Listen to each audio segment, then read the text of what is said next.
Now, protests broke out at a news conference at Nyinehini in the Ashanti region Tuesday evening over plans by engineers and planners, a company owned by former President Mahama's brother, to commence mining operations in the town of Ofing Forest. The youth there say they will embark on a demonstration on Wednesday to drive home their point, arguing that the due process is not being followed by the company seeking to prospect for bauxite in the area. We will shortly be crossing over to the area to speak with Lava Firm's Prince Appiah, who has been in the town all day following the story.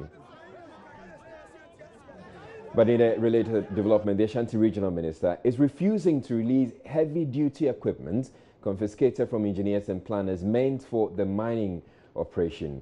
Engineers and planners owned by the brother of former President John Mahama, Ibrahim Mahama, had sent the equipment there to begin prospecting on behalf of the Exton Cubic Group Limited, but were confiscated on the basis that the company did not have the needed permit to conduct any such exercise.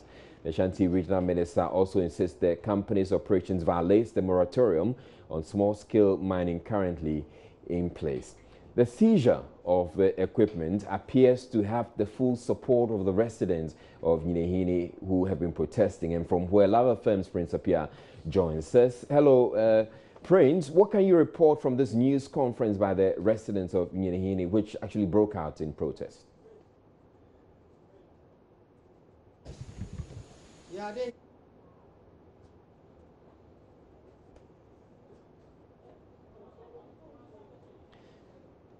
All right, Prince, if you can hear me, I'd want you to bring us the very latest you can report about this news conference by the residents of Nyinehini. Yeah, Israel, I must say that a few minutes ago, the residents of Nyinehini held a press conference, and this is the details of it. Let me read to our audience. Now, they are saying that a petition opposing the granting of a mining lease at Nyinehini bauxite concession to Exton Cubic Group Limited. Now, that we are the indigenous citizens of Nyinehini and Achuma Mponia, that attention has been drawn to a claim by Exton Cubic Group Limited to the effect that the company has been granted a mining lease to mine the Nyinehini bauxite, that we object to the granting of the said lease on the following grounds. One, that a company has never engaged the community in connection with mining of the bauxite at Nyinehini. Two, that to the best knowledge, the company has not done any publication in the community as required by law. Then, three, that there is no local agreement between the company and the community. And then the last one states that we want to state emphatically that we have never heard of the presence nor the operations of the company in the area. And it concludes that, therefore, we object to any attempt to grant the said company a mining lease to mine the Nyinehini bauxite without the consent of the local people. And this is by the Nyinehini Town Elders Society. It was signed by the Secretary, George Nana Opon Denchene, and the President, Dante Efriye, Israel. So that is the details of the protest and out of the press briefing earlier. All right.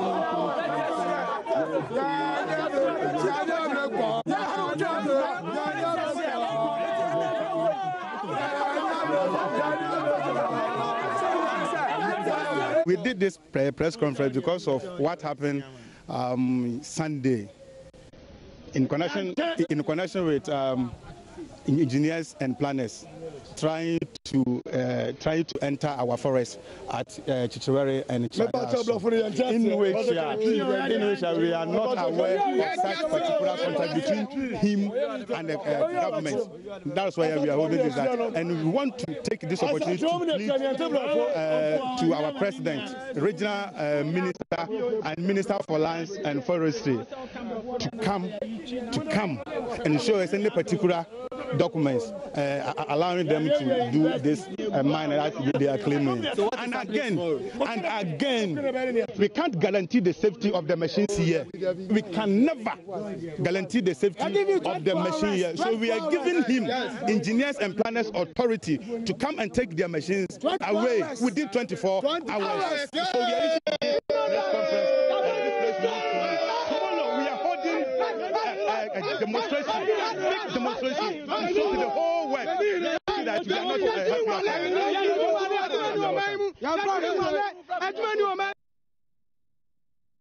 Now, I still have Prince on the line with me. At what point, Prince, was the mining equipment of engineers and planners seized, and had they started operations in the forest yet?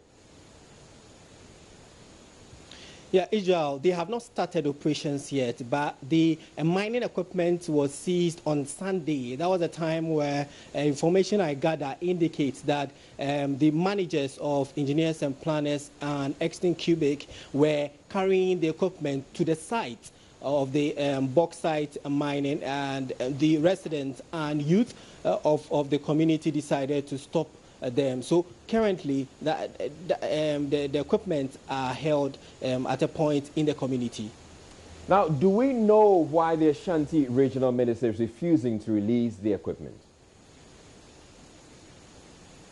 Yeah, information we gather is that the Ashanti Regional Minister indicates that unless he gets relevant document indicating that this particular company by engineers and planners have the document to continue mining the bauxite here in Nyinahini. Until they get that, they are not going to release the equipment for engineers and planners, Israel.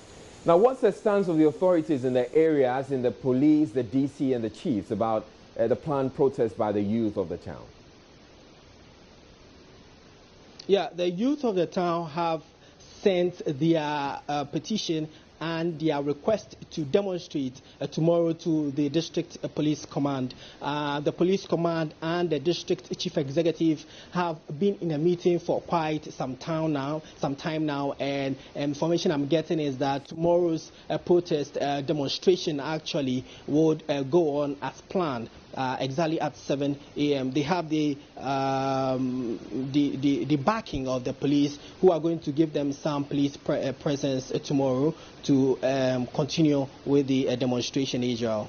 Okay, now seeing that this mining operation, if it goes ahead, is going to bring jobs to the town and improve the local community, is this something that the chiefs support?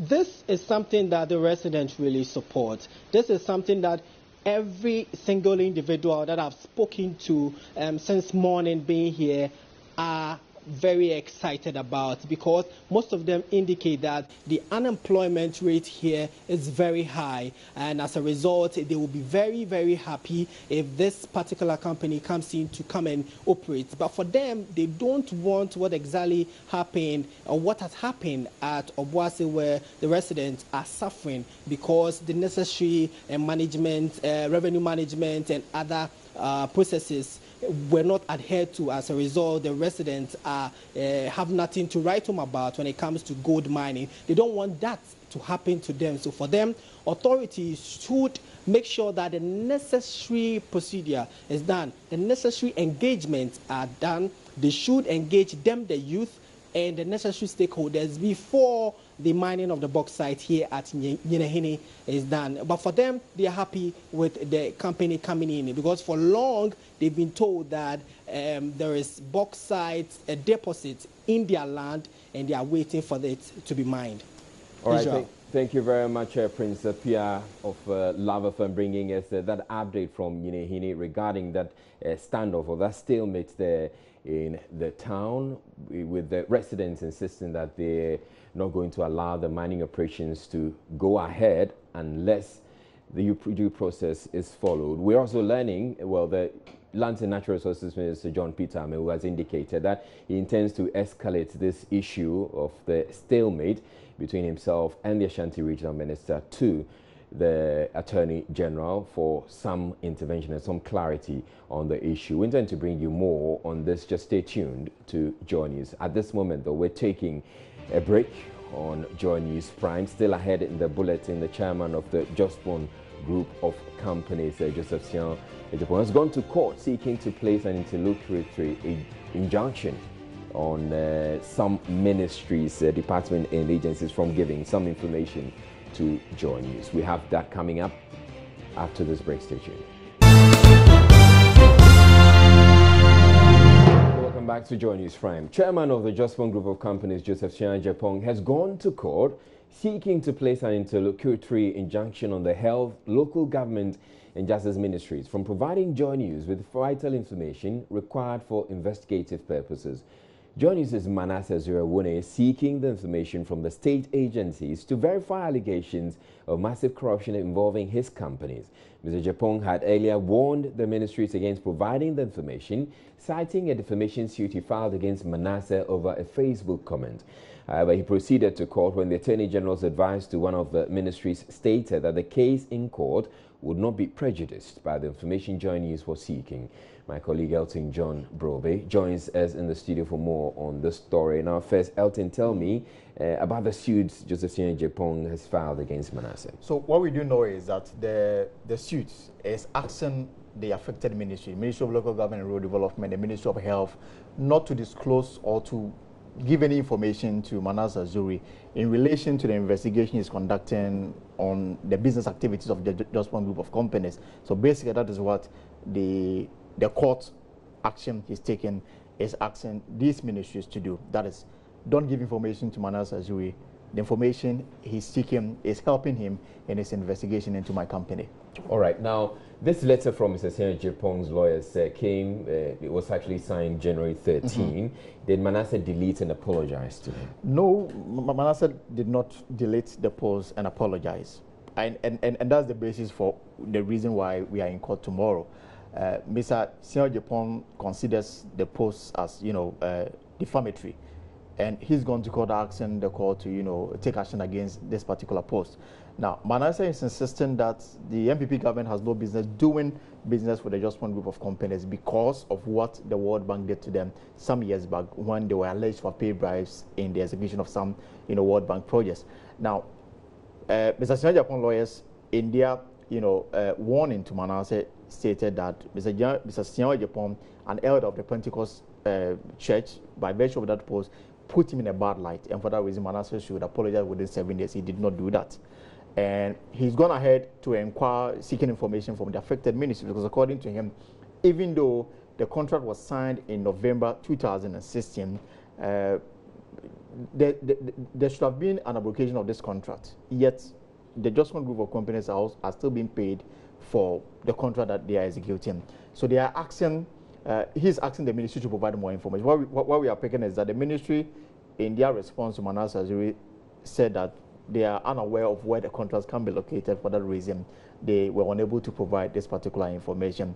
Now, furtherance to that, the court suit that Sian Ejapong has brought upon this ministry states that they should not provide any information to Manasseh Zuri in relation to the investigation that he is conducting. All right. Now, I know Joy News wrote to the District Assembly's Common Fund, the Ministry of Health and the Ministry of Local Government and Rural Development on April 7th this year for information on contracts they signed with the Jospon Group. What happened? What we have picked is that the Ministry of Local Government and Ministry of Health complied with a court directive not to give information to Manasseh Zuri. But Manasseh Zuri went to the Attorney General's department, complained about what has been denied by these ministries. The Attorney General's response to the ministries was that they should go ahead and provide information, because the information they will provide will have nothing to do with the case in court. but he's yet to get this information.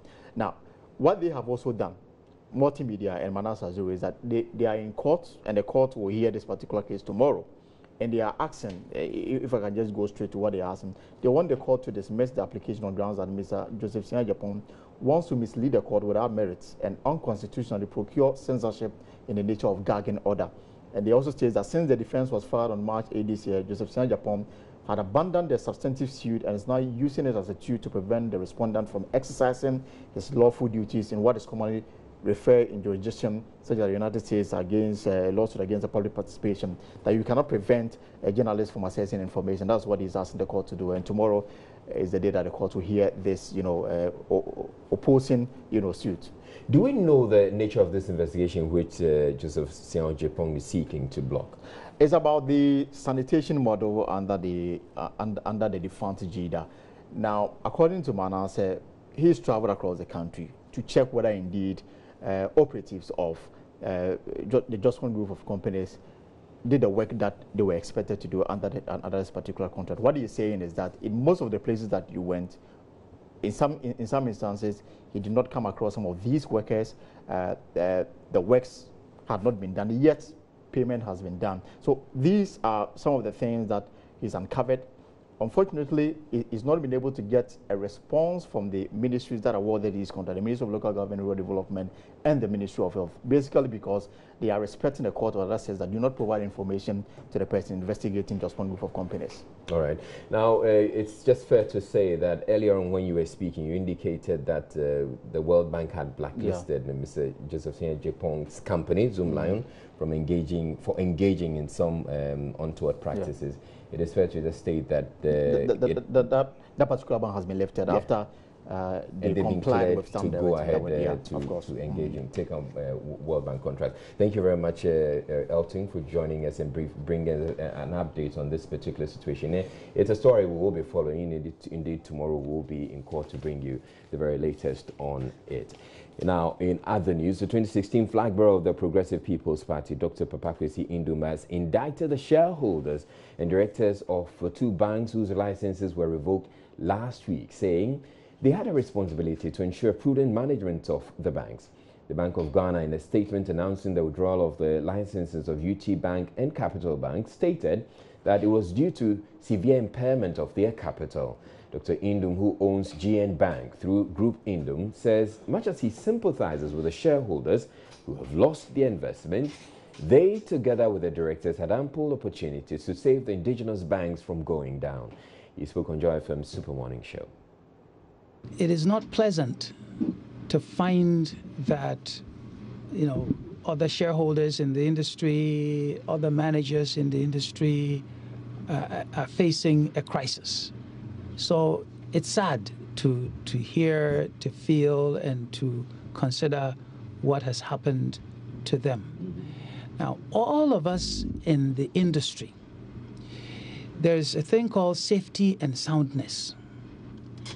And really, when you accept to invest in a regulated area like banking, you invest not just to do business with your investment money, but that you're taking monies from the public.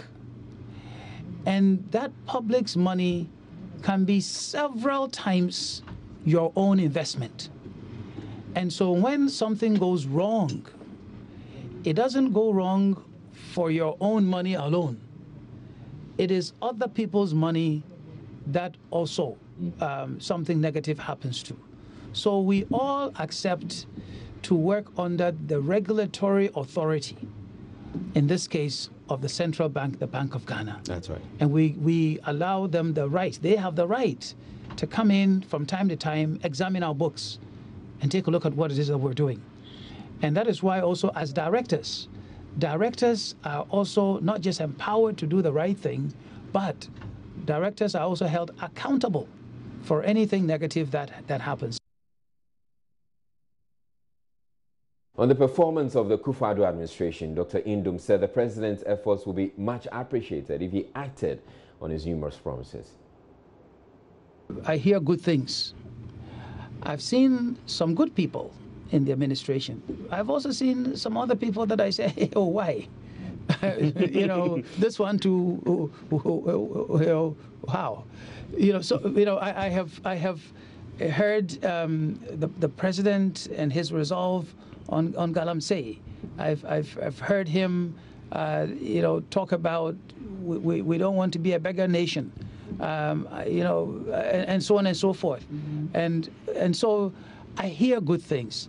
I see some good people. I just want to feel the positive impact of what they do, and it is the doing that, again, I'm which aspect of the current administration, you know, team do you think would require some strengthening? Oh, you don't want me to go there. I want to. I think it's on the minds of quite a number of people. I want to be as encouraging as possible. You know, there might be somebody whose background we don't know, you know, whose abilities we don't know. So I may look at them and say, so this one, why? But then that person may turn out to be the star. I don't know. There are some other people who have been there before. They were part of a previous administration. Some of them I even worked with. And I still wonder why. Okay? But then maybe they were in a certain role, and now they've been put in some other role, and that is where they will shine.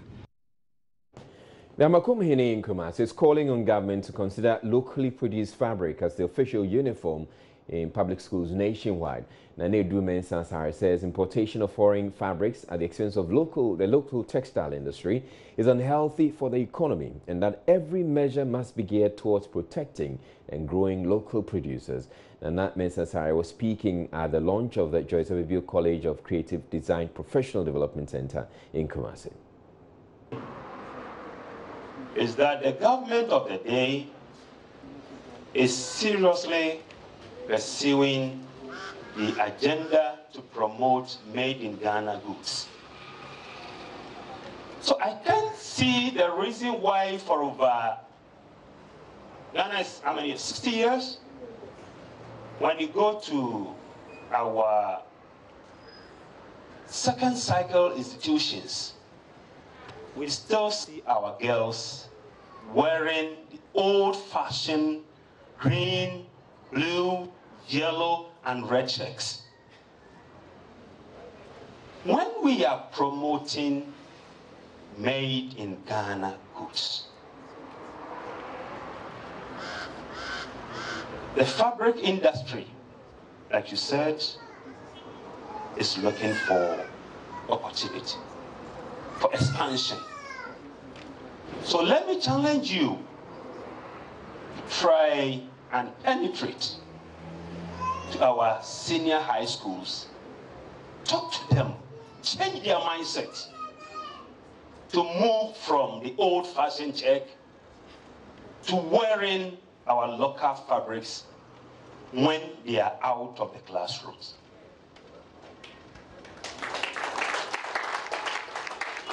Again. You're watching Joy News Prime. We're taking a break to bring you business news, but still ahead in the bulletin, the police hierarchy is promising to intervene in the shortage of personnel in the Upper West region, as well as the Brong-Ahafo region, where only 4 police officers are having to enforce law and order in about 20 communities. We have that and more coming up. Do stay tuned. Hi everyone, let's get you caught on the day's business stories. Now, the Youth Employment Agency is set to launch 6 new modules across the country by the end of this month. Officials say it is to provide about 60,000 jobs. Yes, you heard right. In order to reduce the high unemployment rate in the country, Prince Opia has been speaking to the CEO just in Kumasi. According to the Chief Executive Officer of the Youth Employment Agency, about 60,000 people are target for the new 6 modules of the YEA. Some of the modules of the YEA have in the past been characterized by corruption, resulting in discontinuation. Mr. Justin Kodia have told Love Business the new law will address earlier shortfalls in module implementation. To the end of the month, we are rolling out about 6 modules: youth in security, youth in sanitation, youth in paid internship, youth in graduate internship, youth in afforestation, youth in revenue mobilization. And we are looking at about 60,000 youth throughout the country who are going to be enrolled into the various modules. We are going to extend the period for people to also go and apply. So hopefully towards the end of the month, the application stage will be over. Then the next stage will be the shortlisting and the recruitment. So that is what I mean by the end of the month. Most of the models from YEA over the time are unable to be complete, if I should say. They don't end, they get truncated along the line. What are the measures you are putting in place to ensure that these models continue? I believe that is why the arts came into force, because previously there was no art. But now the art states clearly what we are supposed to do and the time frame for every model. Basically, it's not about truncating models. It's about looking at value for money and the effect of the model. You know, our program is a medium or a short-term program, but after the 2 years duration, there should be an exit plan, and that is where the focus and attention should be. Hitherto, the problem that we are having was inaccurate information. Someone will tell you that I have this qualification, but when you do verification, you realize that it is not so. So this time around, to fast-track the process and make sure that we work within the time schedule, the information that are provided to us must be accurate, so help us in performing our legal mandate. He spoke to Love Business at the 30th anniversary ceremony of St. Theresa Parish Catholic Youth in Kumasi. Municipal Chief Executive of Asokore Mampong, Ali Duseidu, says processes are underway for setting up fruit processing factory in the area. We are coming to establish one factory within the municipality. It will go with the processing of pineapple, orange, watermelon, and mango. So, as I'm speaking with you, the land has been acquired. All the business plan and everything has been drawn. 2 site visits have been made by the coordinator for one factory. On Wednesday, we'll be going to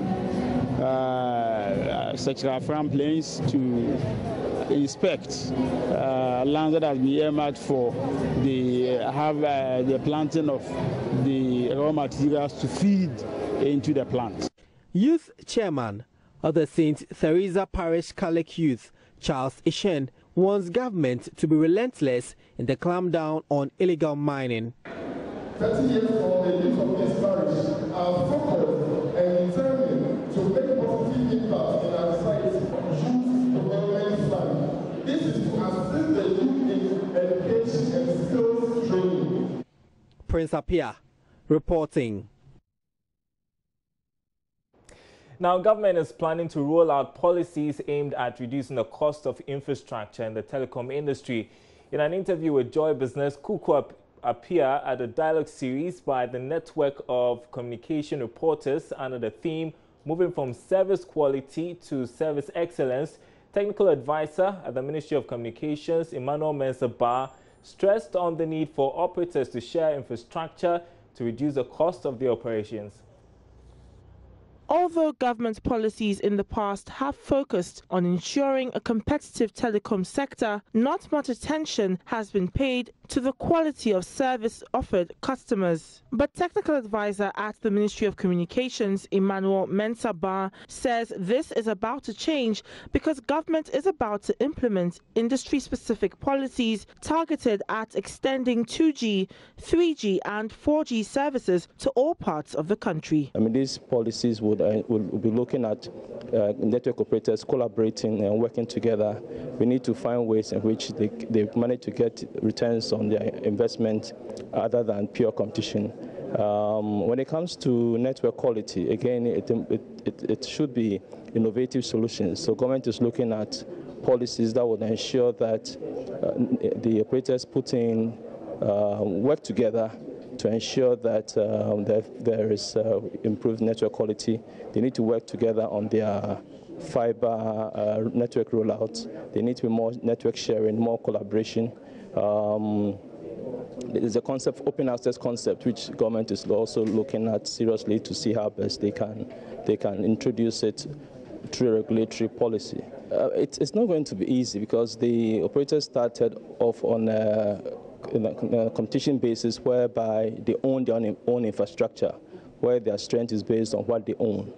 But these have brought challenges when it comes to fiber because of fiber cuts and also their inability to roll out significantly. Hence, if a regulatory environment is put in place that encourages network sharing, it will first of all reduce cost of network rollout, it would improve network quality, and then it will also bring down prices for the consumer to benefit. The dialogue series aims to create a two-way path of communication between stakeholders in the telecommunications industry and the media. The Social Security and National Insurance Trust, SSNIT, has begun an exercise to review and audit its properties.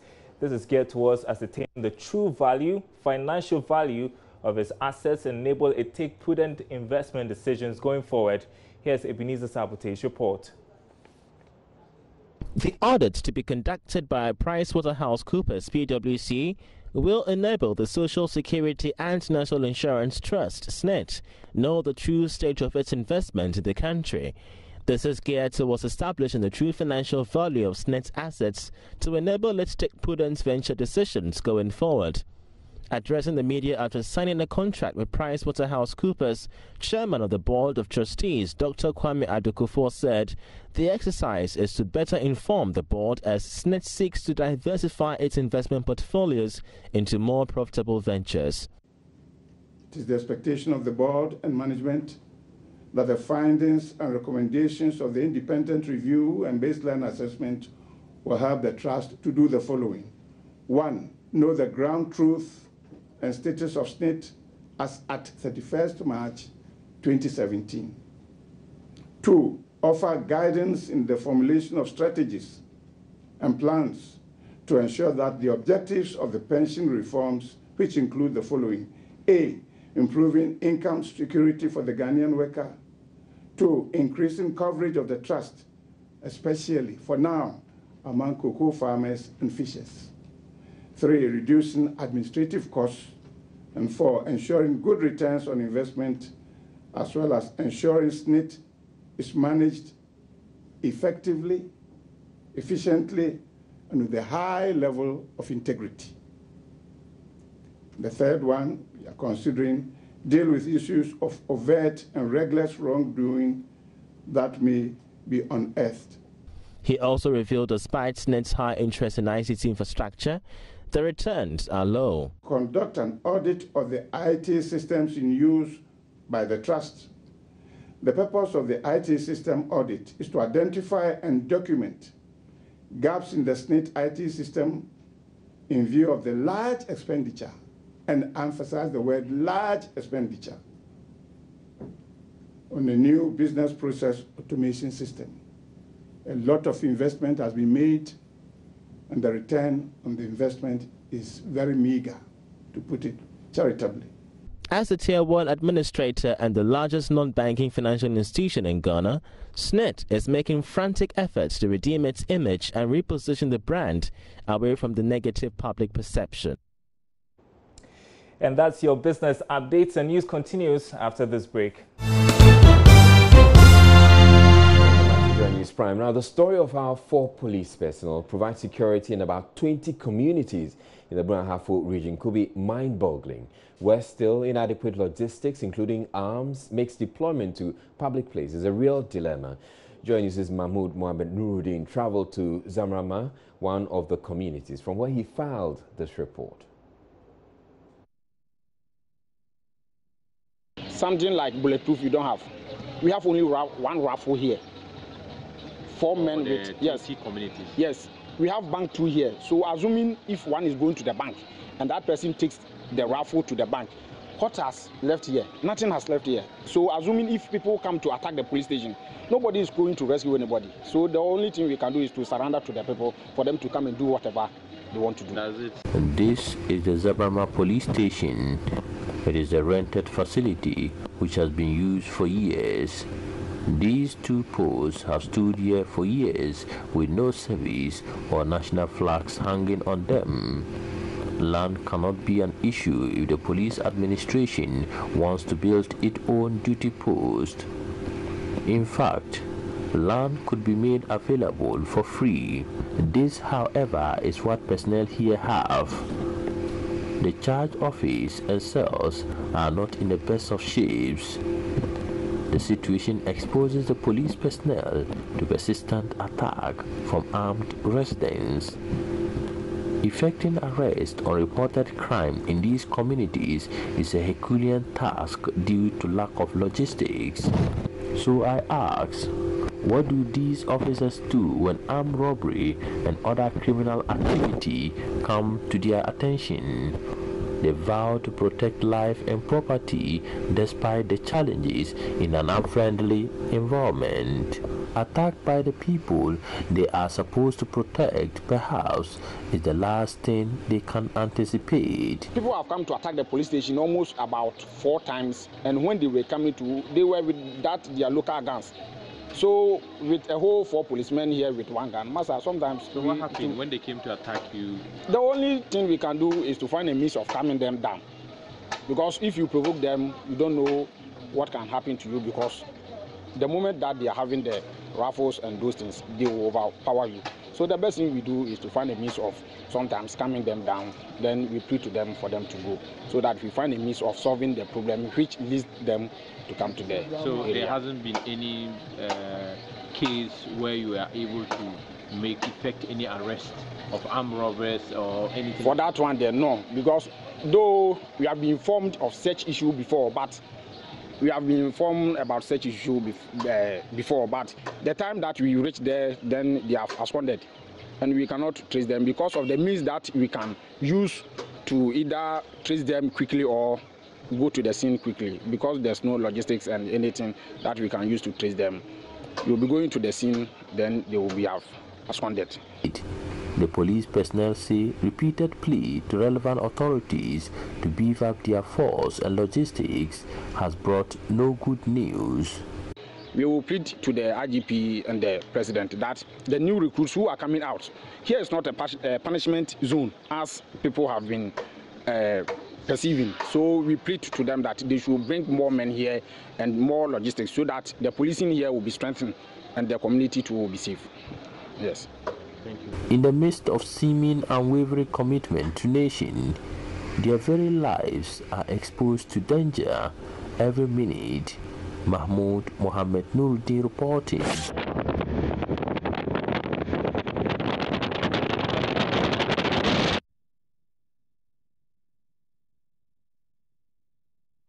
Meanwhile, the Ghana Police Service is set to deploy newly recruited police officers to various parts of the country, especially to the Upper West region, where over 600 police officers were transferred on Monday.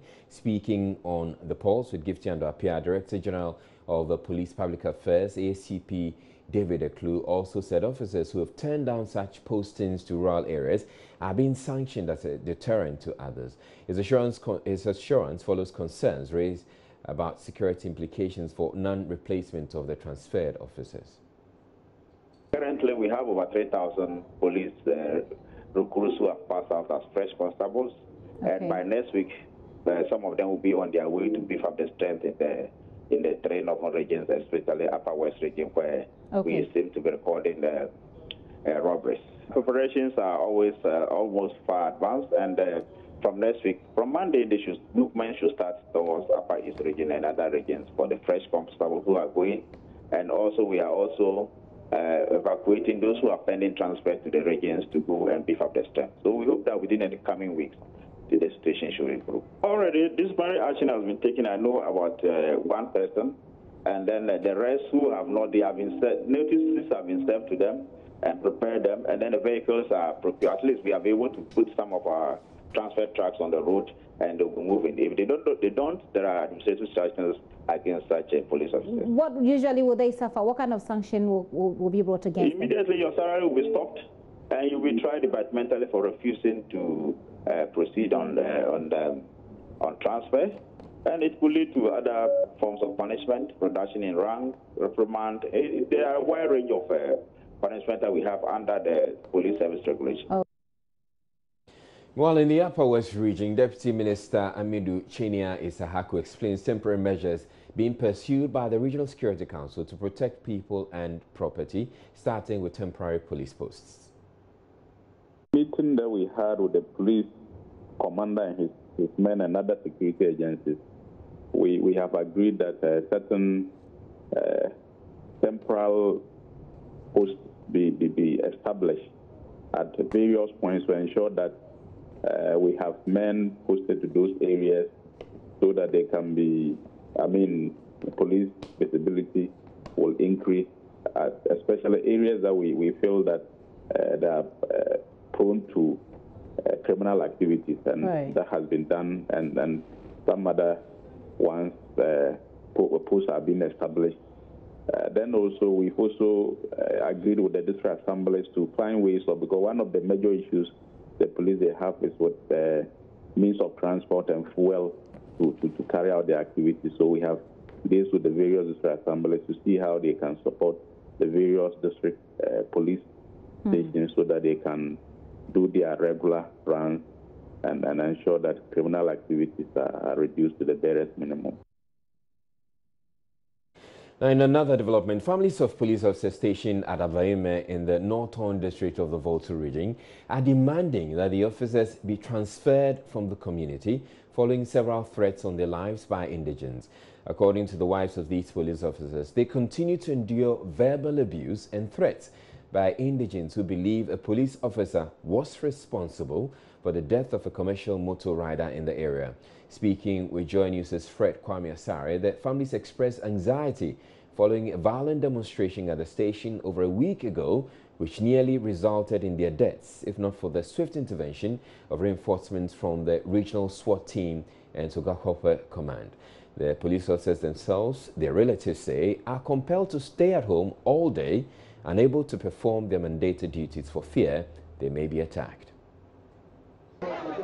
On the 11th of August, Okada riders and indigents massed up at the premises of the Avaime police station and embarked on a violence demonstration, threatening to deal with police officers in the area following the death of a commercial motor rider in an accident.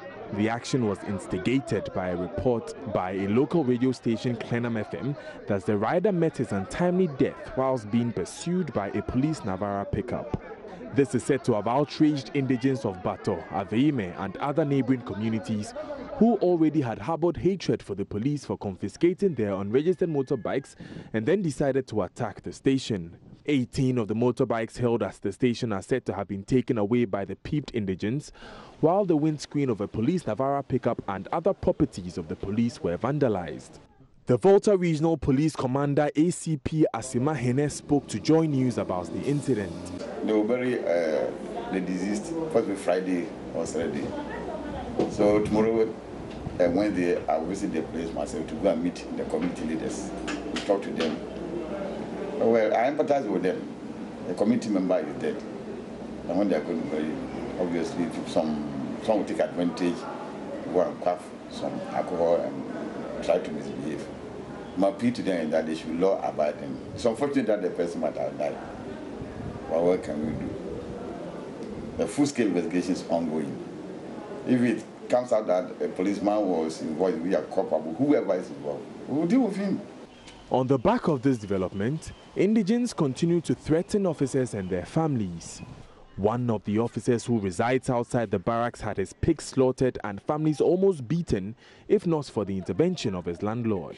This has brought anxiety to the families who believe the only remedy for the situation is a transfer from the area, adding they believe they have overstayed their welcome, with some stationed at Avaime for over 19 years. I want transfer, I want the police here to go far. Because if they go to Volta region, that day when the thing happened, so Kakope people were here. Matthew Kuman say, all of them. So I want them to go far so that another people coming. Their children have since stopped attending vacation classes for the fear of them being attacked, while some have been threatened sexually. However, ACP Asima Hene promised to look into the transfer request, and where need be, the officers will be transferred. Nevertheless, information gathered indicates the indigents are planning to attack the Aveime police station again on Friday, which is the burial day of the deceased. But the Aveime chief, Togbe Yaka, promised to speak to his subjects to desist from embarking on such acts and appeal to the police to also exercise restraint when dealing with the commercial motor riders.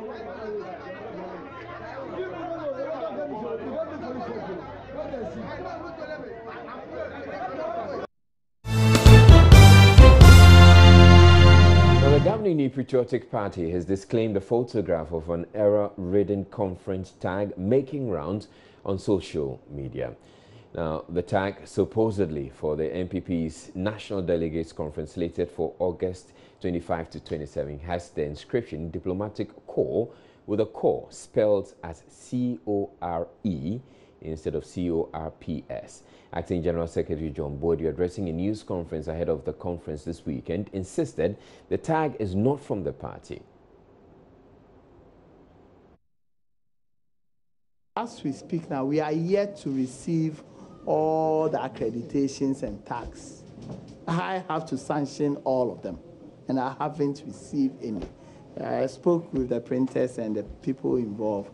By the time we finish this meeting, I'll receive all. So it is not coming from the New Patriotic Party.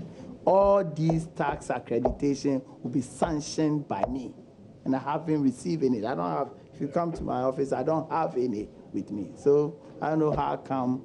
But this is simple. It's just easy to do. Now that the ONAPO defeat is stirring strongly and causing a lot of confusion in some other. I'm not. I'm saying that the truth is that I sanctioned them as we speak now. I don't have any before me. By mid of the afternoon, they will bring them. I'll go through and make sure and get delegates to have them. So I don't have anything. It is not coming from the New Patriotic. I repeat, it is not coming from the New Patriotic Party. The party is also warning it won't hesitate to sanction party members who show up for the event in attire seeking to advertise a candidate for an executive position. A lot of people outside think that even this one is meant for an internal election. This is not meant for an internal election, and we insist that it is a conference that is to assess ourselves, thank our people, and chart a way forward for our party. So we insist that we must not reduce it to an internal conference. National Council is appealing to all prospective candidates at the region, constituency, polling station, national level, not to be displaying their posters and banners and all that at the place in order to create an impression as if we are contesting an internal election. The party reserves the right to reprimand or sanction anyone who flouts this directive. It is a directive of the National Council, and I think that if you're a true party member, you have to respect our party, because that's what our Constitution says. In conclusion, ladies and gentlemen, having put in place all the necessary arrangements, we are very confident that the 2017 National Annual Delegates Conference and the commemoration of the 25th anniversary of the NPP shall be a remarkable success. We commend the FF Antor-led Planning Committee, members of the National Council, and the party's Council of Elders, ably chaired by Honorable C.K. Tedem. And I must say and put it on record that the party owes a lot of gratitude to our Council of Elders. The party is confident the conference will offer an opportunity for an examination of its achievements over the years. Theme of the conference and the justification.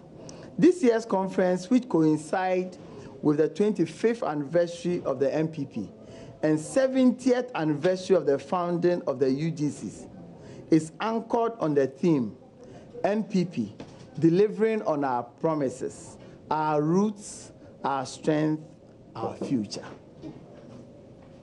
I repeat the theme again. MPP, delivering on our promises, our roots, our strength, our future.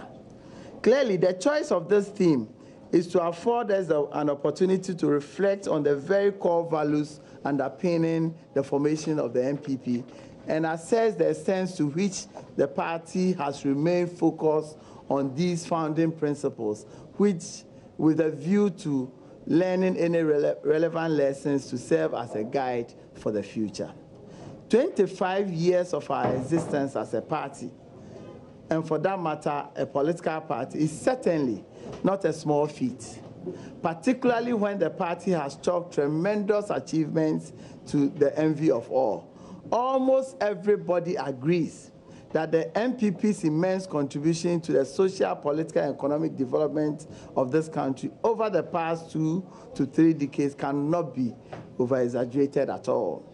We are credited with the introduction of almost all the monumental social interventions programs in this country. You can talk about the NHIS, you can talk about the Metro Mass Transit, you can talk about school feeding program, you can talk about the LEAP, you can talk about discovery of oil in commercial quantities, you can talk about the improvement in the cocoa sector. For the first time in the history, we increased our cocoa tonnage from just under 400,000 tons to close to 800,000 tons just within 8 years. These are monumental achievements of the New Patriotic Party that surpasses all for the first time in the history of our country. And that is our contribution towards the development of our country and the political deepening of our interaction. It should be possible in the next few weeks for guests who lodge into the country's hotels to provide feedback to the Ghana Tourism Authority about their stay. The electronic platform, which should be available as a mobile phone application, would also provide a means for hotel managers to pay the tourism levy. The single-window platform, developed in collaboration with SGS, was launched by the Minister of Tourism, Arts and Culture, Catherine Afeku, in Accra Tuesday, noting if fully implemented, the initiative will totally change the face of the tourism industry in the country. Nancy Emefa Dradozi has more. Business Development Manager of SGS, Francis Gavo, at the launch noted that the company aims at helping Ghana excel in the area of standardization and hospitality in the tourism industry. The key role for SGS on this project is basically putting up first of all, setting up the National Single Window, which is an IT-based tool, which comes in various models. So you're going to have the licensing and regulation model, which is going to help the sector industry players to be able to apply for their license online. There will not be the need for them to be able to move to GTA to be able to do this activity. In terms of license renewal and all these things is going to be done online.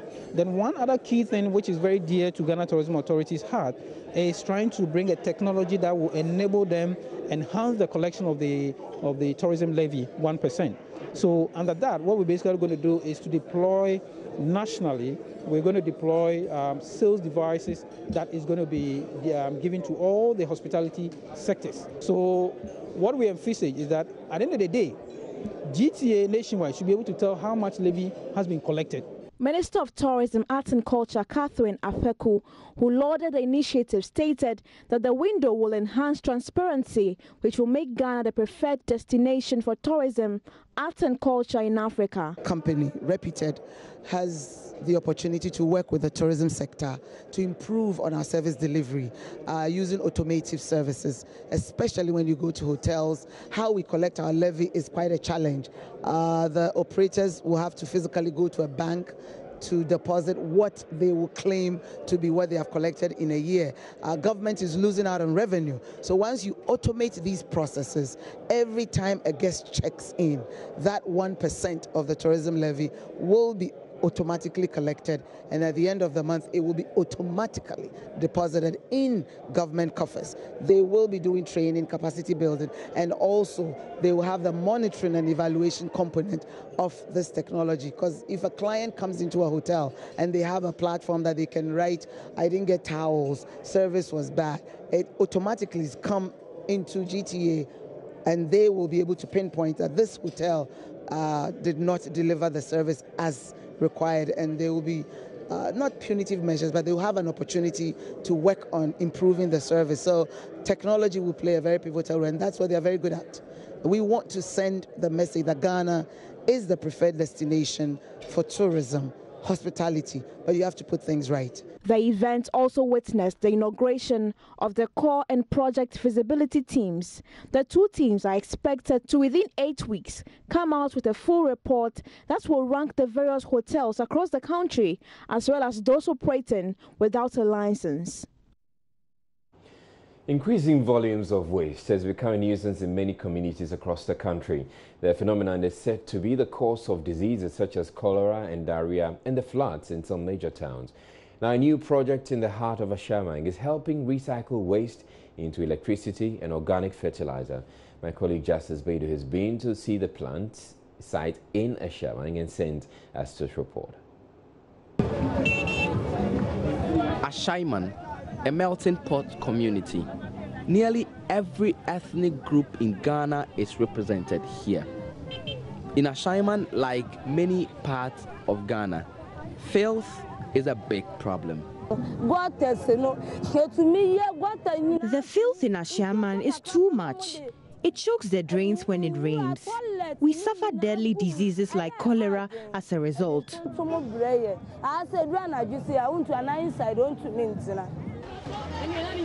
It drains heavily. You could see that most of the time you can find out about 3 dead, 4 dead in this drain. All is because of we dumping refuse and open defecating in the drain. Nearly 90 tons of waste is generated here in Ashaiman every day. Almost all of that goes unrecycled. The situation is the same in almost every other district in Ghana. It is the reason why this country's waste problem is a ticking time bomb waiting to explode. And it is here that the Safisana project is trying to make change. We chose Ashaiman because this concept, we realized that will best suit the need in Ashaiman, because Ashaiman is a heavily populated area. Sanitation is an issue. There's no proper treatment of fecal and organic waste. So we realized that this is a potential area where we could test our idea. This is how the Safisana model works. Young volunteers go round to collect organic rubbish, mainly from markets. Tricycle after tricycle, they are brought to a central point. The waste is then moved onto this conveyor belt, which crushes and compacts the waste. The result of that process is what makes the difference. We recycle waste from public toilets, waste from slaughterhouses, waste from the market, from the household, from restaurants. Anywhere we get organic waste, we recycle it. And we basically produce 3 outputs. So we process the waste, generate biogas in the process, which is used for electricity generation. We also produce organic fertilizer in the process, and we also produce wastewater, which we treat and reuse as irrigation water. The Safisana project shows the way that, after all, Ghana's waste problem could be turned around for the better. Justice Beidou, Joy News, Ashaiman. Anyway, before we go, there's this, earlier on in the bullet, we're talking about the New Patriotic Party disowning some accreditation tags. So these are the accreditation tags we're talking about. So it's indicated diplomatic Corps, C-O-R-E instead of C-O-R-P-S. Now, the New Patriotic Party is saying that they didn't put out these accreditation tags, and that the accreditation tags for this weekend's conference is actually yet to be put out. So the printer hasn't submitted anything to them yet. And so those are not the accreditation tags. That's where I say concerned. All right. My name is Israelite. Thank you very much for watching. Have a good night.